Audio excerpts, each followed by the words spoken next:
No. We want to more. We want to know more. Okay, so episode 1. Cody stepped away. I did. I had to put more hop water in my glass. I was about to say, are you pouring yourself another dryish beer? This week we discuss our first homebrews of 2021. This is episode 44 of the Malting Hour.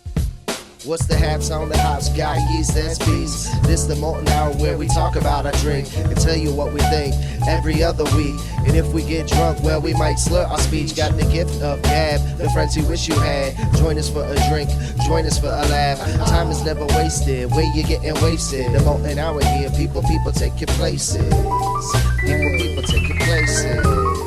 People take your home.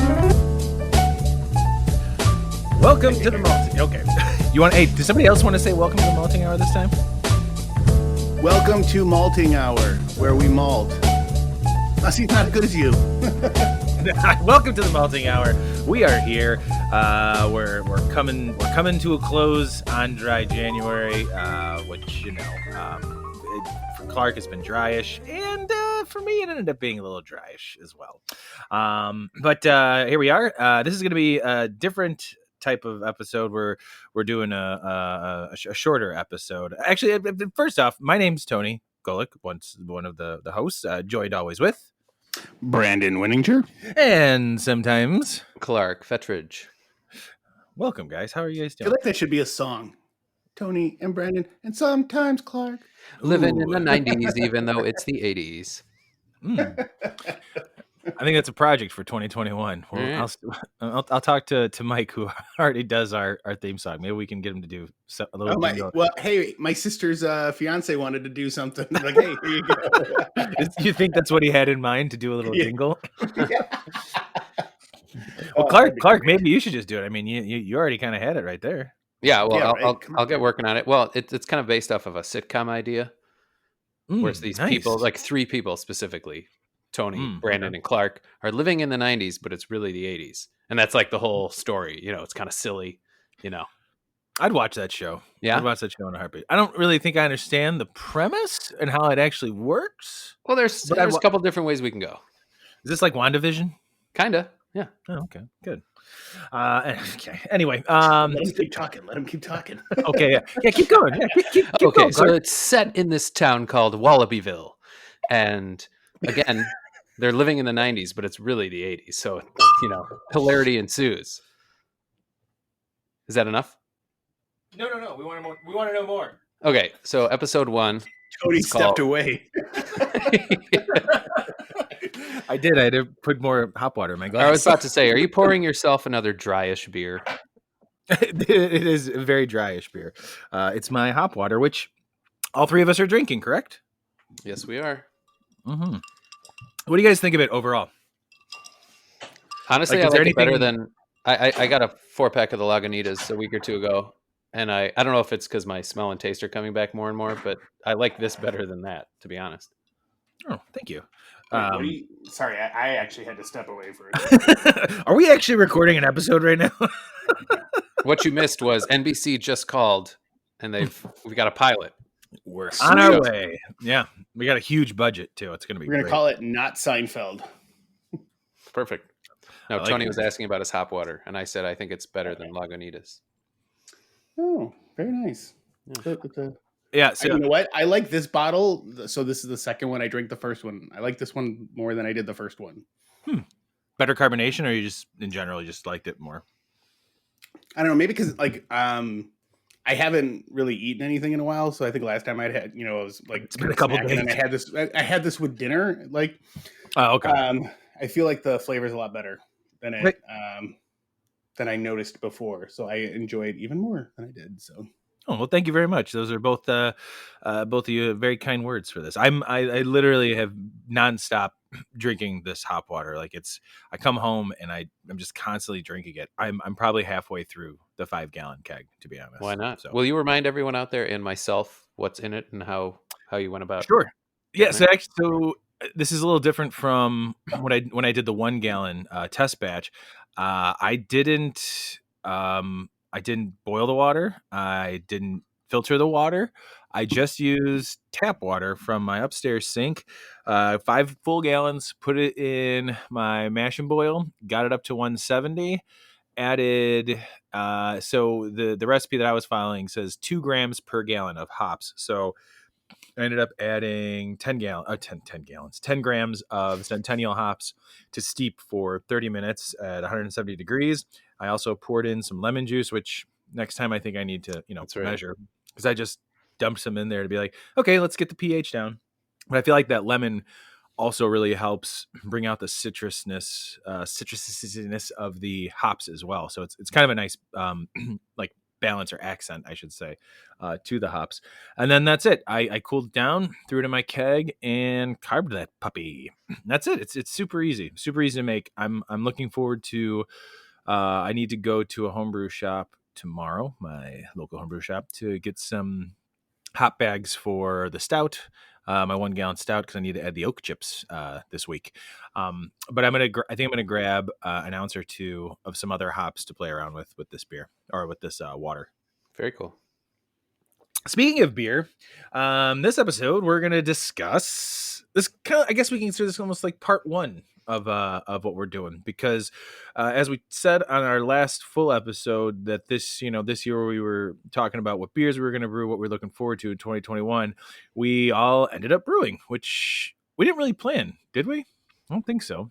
No, I think it just kind of worked out that way. Not within a day of each other, no. Yeah.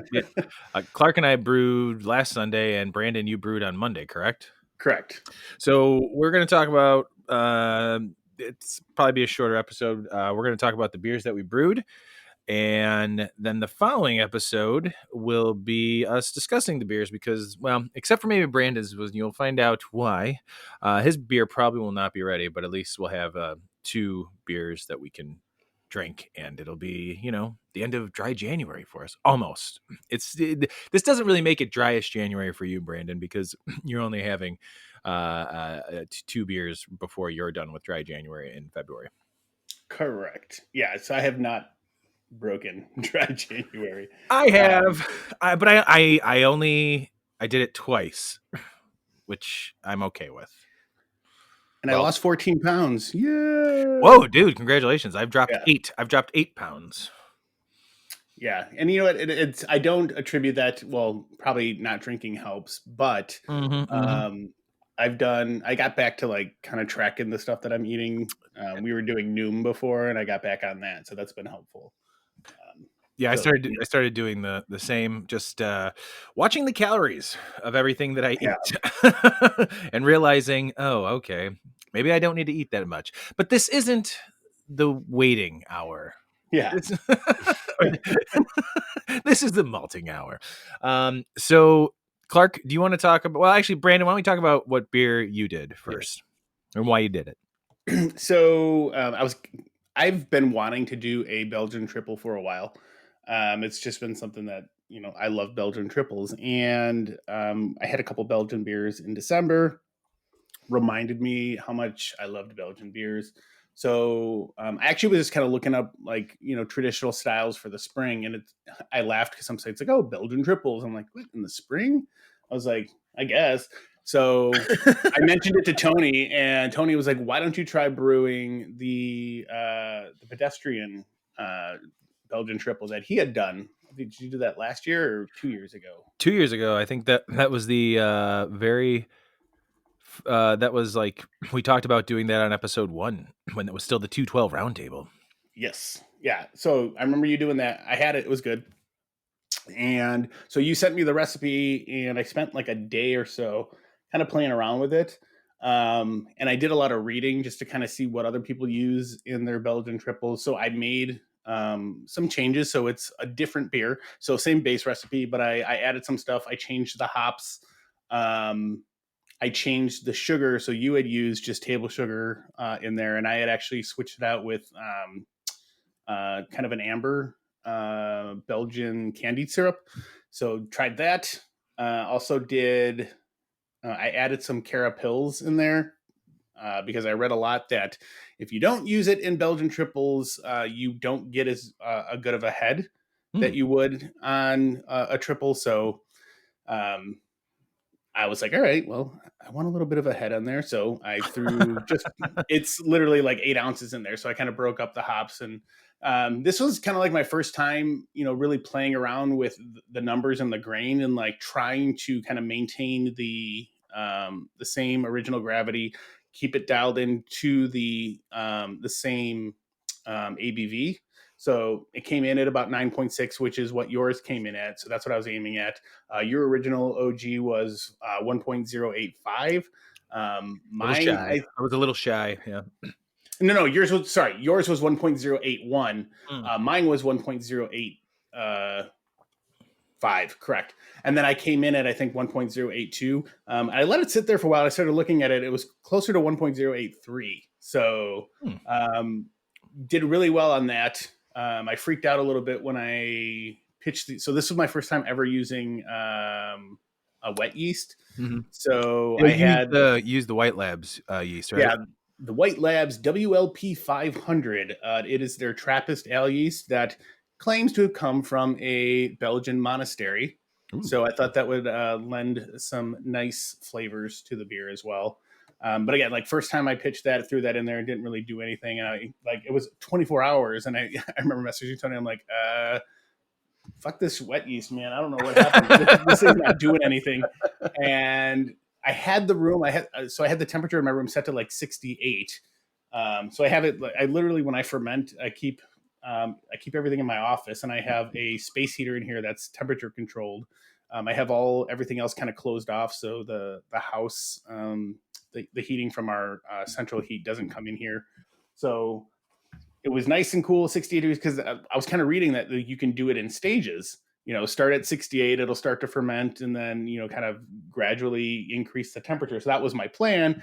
Didn't do anything. I upped it to like 72 degrees when it wasn't doing anything. And the next day, it was going nuts. So I left it on 72 for about a day, still going nuts, upped it to 74, Ooh. Still going nuts for a day.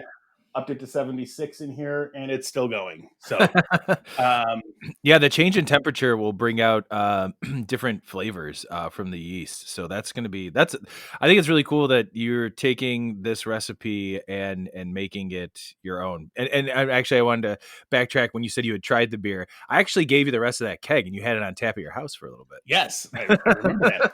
But yeah, no, this is. I'm excited. I still have that keg here too. I think actually. Yeah, you do. I'm going to need that back one day. Sorry, Mike. We have your other kegs. Actually, we have all your kegs. I have all your kegs.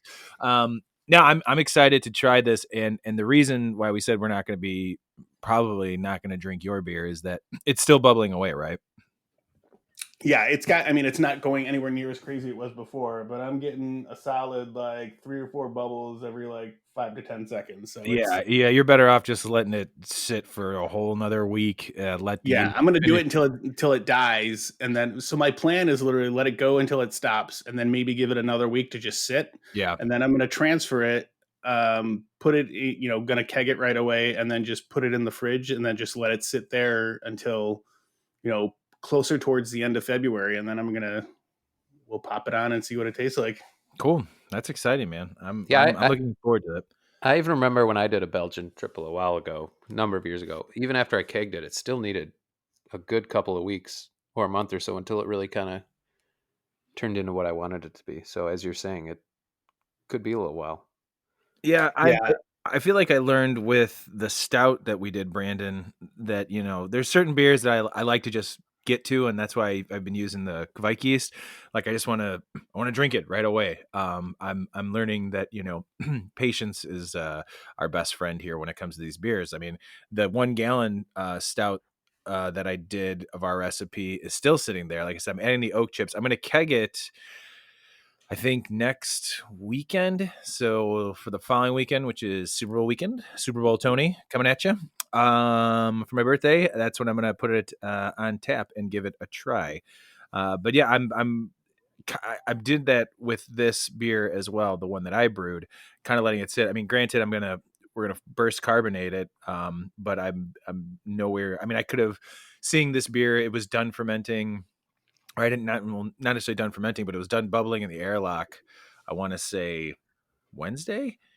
Like there was no more action in it, so I'm gonna let this sit for the rest, probably until about Wednesday, and then Wednesday or Thursday, then carb it up so we can drink it for the weekend.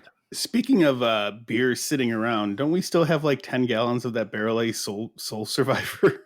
Yeah, about it's in my keezer, and I got to be honest, I tried it recently. It is not good. It just not, and like I know we talked about bottling it with Myke, and if you guys want to try it and see if you like it, cool. If not, it's been sitting around for so long, and it's been using up kegs that could be used by Myke or myself. Thanks, Myke. Mm-hmm. That I'm like, I want to do something with it, and it's not good. It's just it unfortunately, like, it just sucks that it went from being so good out of the barrel to when we kegged it tasting just not good. Like it was just like maybe a week too long in that barrel, and it just got that like nail polish remover taste to it, unfortunately.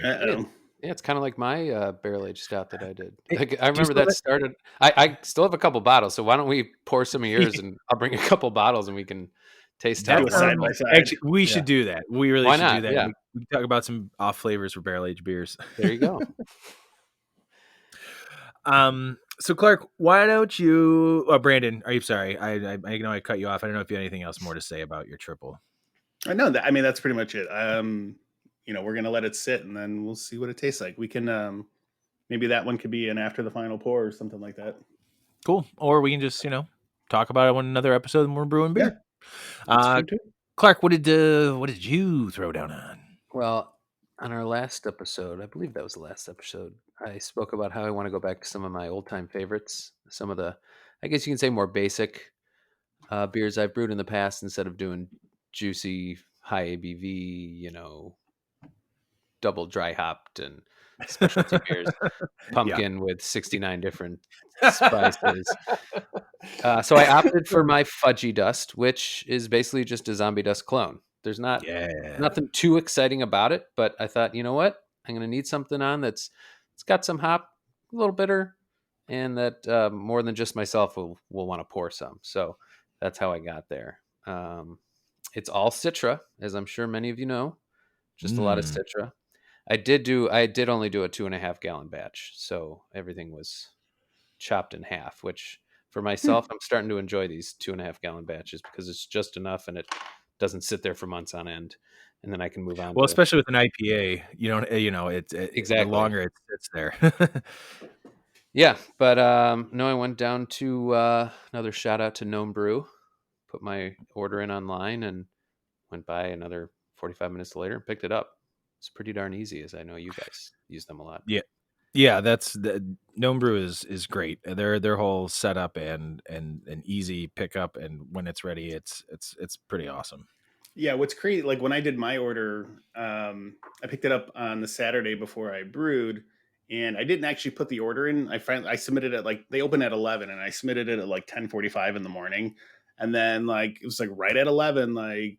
So Dave, who runs Gnome Brew, he's a one-man show there, goes in, got a confirmation that my order was received. 10 minutes later, it's your order's filled. I'm like, all right, ready to roll. Yeah, they're pretty awesome with that. Yeah, and otherwise, recipe-wise, not a whole lot to it. I mean, obviously a lot of 2-row, little Munich, Caramel 60, and Melanoidin, I think is how you pronounce it.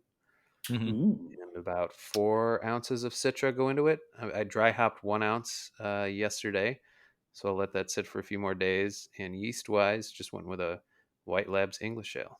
So, ooh, interesting. And a little more fruitier characteristic from that. So we'll see how it goes. I haven't brewed it probably. Yeah, I don't think I've brewed it in 4 or 5 years. So I'm hoping. No, it's been a really long time, and I think the only time or last time I had it was your son's birthday. Yeah, and that was a while ago. So hopefully I learned a few things since then, and we'll find out soon. Yeah, I'm sure your process and how you do things is definitely changed. And didn't you use a hydrometer this time? Well, the exciting news is I texted you right after that event. that hydrometer machine that you guys always talk about. Yeah. It's pretty amazing. Yeah, so I remembered magical tool. and I measured it, and I'm pretty close. So we'll find out if I remember to use it for the final gravity, so I can get an actual ABV, which will probably be the first beer in 2 years that I'll know the exact ABV. This is very exciting. Yeah, it's a big accomplishment for you and a big deal for the show. Yeah, or we'll the beer's going to be awful, and I'm going to be like, I just shouldn't use that stupid tool. You know what's funny though? Like now that thinking back, like when I first started homebrewing, when I did a couple extract batches, I don't think I ever checked the gravity. I don't remember if I did. Like, I think Myke and I have always been very anal about it. Like we wanted to know how close we got to, like when we first started brewing together, like how close we were to the recipes that we're using. We wanted to know the ABV. We never really did anything simple, I think, until we did a cream ale in I take that back. We did our pale ale was pretty simple. We wanted to make sure that we were hitting our numbers on that. So, and Myke's got multiple different hydrometers, ones where you can like 3 different sizes where you can get real close or get incredibly accurate readings from it. So that's kind of cool. Yeah, I used to be pretty good about it. And then I do remember, and I think Tony, you helped me with this. For a couple batches, like 2 or 3 batches I brewed, I think there were different beers. The OG was like way off. And I'm going, what am I doing brew-wise that's throwing these numbers off? And then I think you came over, you're like, oh, maybe the hydrometer's broken. And I can't remember what you told me, but you had me submerge it in water or something. Oh yeah, to see if it was because it should read like zero or something. Or yeah, 1, and then it was way off. So I'm like, it's not me, it's the hydrometer. So that fueled my hate for hydrometers for a number of years. And ever since then, I've hated those sons of bitches. But I'm back, baby. Well, I'm also very much so looking forward to that. Just because I was thinking about it when you told me you brewed that. I remembered it was. With it being called Fudgy Dust, I was like, oh yeah, that's right, it's a Zombie Dust clone. And then I started thinking, man, I got to do. I want to do like a West Coast IPA this year, and then I was reminded, and I looked at the recipe, and I'm still need to bring it over to the mash and boil setup in Beersmith to make sure all my all the ingredients are correct. I'm going to do the Bow Down to Bobbington IPA that we that you and I brewed together because I lost in fantasy football. And that's right. Yeah. Well, the Indiana Pale Ale is that's right. Label. Yes, Bow Down to Bobbington, Indiana Pale Ale, coming all the way from Munster. Ooh, that one's been a while. So I'm looking. Yeah, I was looking at that recipe. That's a lot of Citra, Amarillo, and I think Simcoe.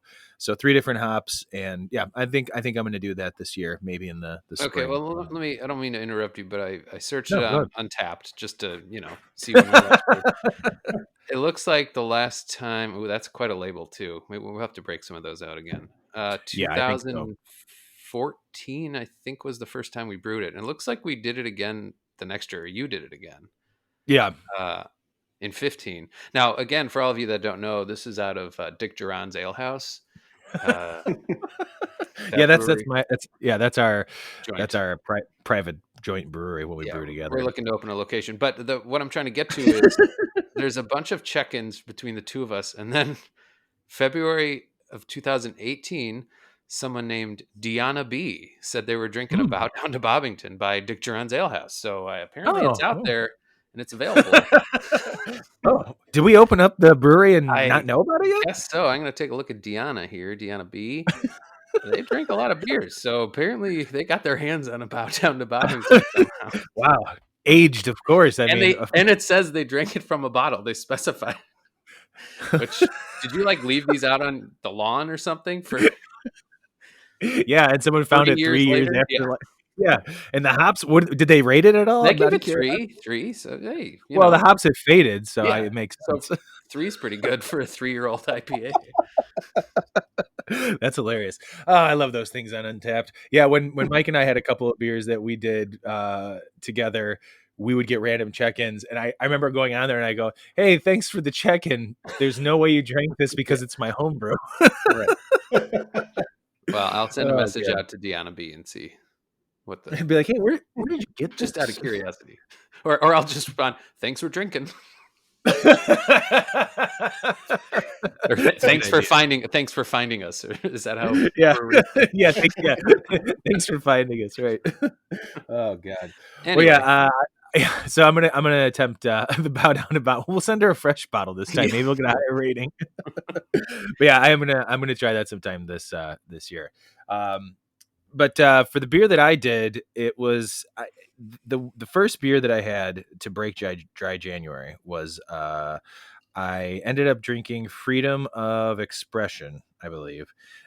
You gave it to me, Clark, which is the blueberry and ginger sour beer from Revolution. And I had that on my wife's birthday because she was going to drink champagne. She's like, do you want some champagne? I said, nope, but I am going to drink a beer for your birthday. And I figured, taller can because it's 16-ounce can and not incredibly high in ABV. I think it's like 4.5% possibly. I could be wrong about that, but I don't remember it being super boozy.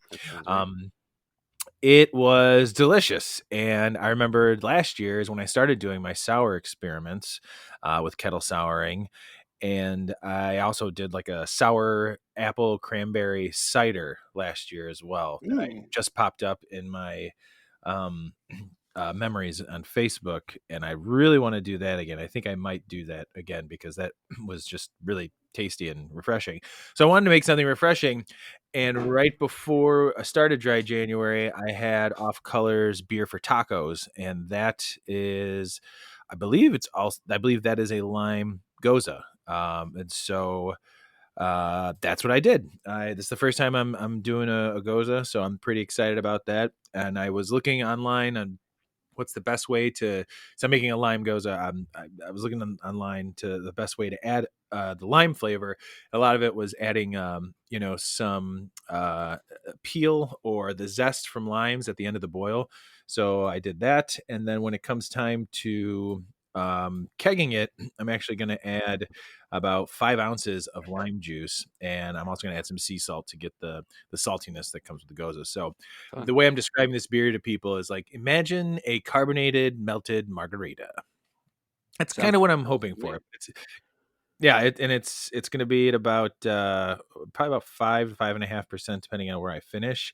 And I saw a lot of people use different types of hops for this, and I wanted to find something that would kind of complement the lime in there. So I ended up going with Motueka because I've seen some of the descriptors of it was lemon and lime when that hop's used. And I think, I used a full, because a goza isn't very bitter.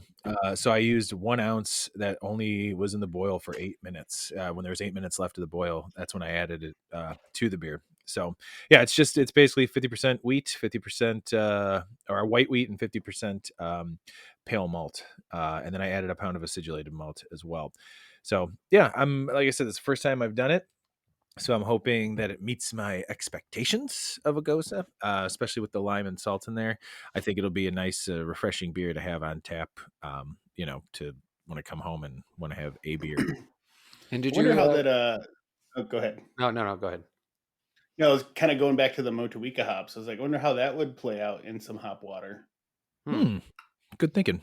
Maybe I'll try that. Well, that's your next go around. Yeah. And what did you name this? Well, again? lemon lime. So got that. Yeah. And the name on this, Tony, did you mention that? Oh yeah, no, it is I Sat by the Ocean. It's ocean, salty, lime. It's also the second beer that I've named after a Queens of the Stone Age song. I have a couple beers that I name after, or that songs are named after songs. And this happens to be another Queens of the Stone Age one because I'm a big fan of them and I love that song. So I'm just going to listen to that song on repeat while I keg it and then while I drink it. And I encourage you guys to do the same when you get it from me. That song should be playing on repeat while it's fermenting. So that's a good idea. Oh, I should have put headphones on my fermenter. Yeah, it's like a baby in a stomach. Yeah. Yeah. Because that's where they're grown, in the stomach. Yeah. The old stomach The grown old baby. in a stomach trick. That's know. isn't that how they do the Metallica whiskey? They play like Metallica music like in the cellar. I think so. literally. Yeah. It makes I'll a do that difference. for the next one. Yeah. So, yeah, I'm pretty excited about that one. And like I said, I for the yeast, all I did was use I used US-05 Saf Ale American dry yeast because I just Good wanted old to do. fashioned. Yeah. So yeah, that's about it. So all three of these beers sound pretty exciting. It's funny that it all worked out the way that it did because as Brandon and I were discussing in a separate text, because there are times we don't include you in a text, Clark. Sorry, this is breaking news for you and the audience. Quite all right. We we were running out of ideas to do during dry January because when you have a beer podcast and you're not drinking, it leaves very little to actually talk about. So it worked out that we all ended up brewing beers around the same time. Although Brandon, we're gonna wait on yours. Yes. Well, you guys got anything else you want to throw out there? No, sir. I think we did a good job of covering it. I will say the next thing that I am probably going to do is I'm going to start trying a 1 gallon batch. And what I want to start with is you sent me a recipe for the hard water. Yeah. I want to cut that down and I'm going to try and do a gallon of that. Yeah, that would be awesome because and do some research on that because you need like yeast nutrient and shit like that to it's hard for the yeast to eat those sugars. That's why hard seltzer is hard to do. But yeah, please, man, I hope that works out because if that works out because I want to do. I saw the coffee in there. I was like, the hard coffee sounds awesome. Like I would definitely want to do that. Yeah, that does sound pretty cool. Yeah, I don't know if I don't know what I have planned next as far as the next beer. I was thinking the Bobbington, but we'll see how this goes. It goes, and maybe I'll do another sour because I feel like at the beginning of the year after doing drinking all of those big barrel aged beers that are just now sitting in our fridge because we didn't drink them all, thank God. I want something a little lighter and fruitier. I'd also like to go back and I've been trying to perfect a pale ale recipe for a while now. I have so many different versions of it that I don't even remember. I have notes on them and everything. I'd like to have a solid pale ale recipe that is a kind of a go-to. So I might work on that again. Maybe do a gallon batch as well. I guess that's it. This is a short show. I like it. Been a pleasure. We did it. We did it. We kept it at about a half hour. I'm proud of all of us. Yeah, and we got to everything we wanted to get to. So we did. All right, everybody. Thank you for listening. Brandon, I love you, man. Love you too, brother. Clark, you're all right. You're all right in my book. And I appreciate you both. Until next time. Bye. Bye. Bye. This has been The Malting Hour. Be sure to follow us on all social media by searching The Malting Hour and at themaltinghour.com. You can also follow us on social media platforms individually. Brandon can be found on Instagram as BMDub81, on Twitter, BDub81, on Untapped, BDub Drinks Beer. Tony can be found on Instagram and Untapped under Asa Phelps Chicago. On Twitter, The Asa Phelps Chicago. Clark can be found as Clarkowski on all three. Be sure to subscribe, like, and rate the show on your preferred podcast listening platform. Until next time, cheers from all of us at The Malting Hour.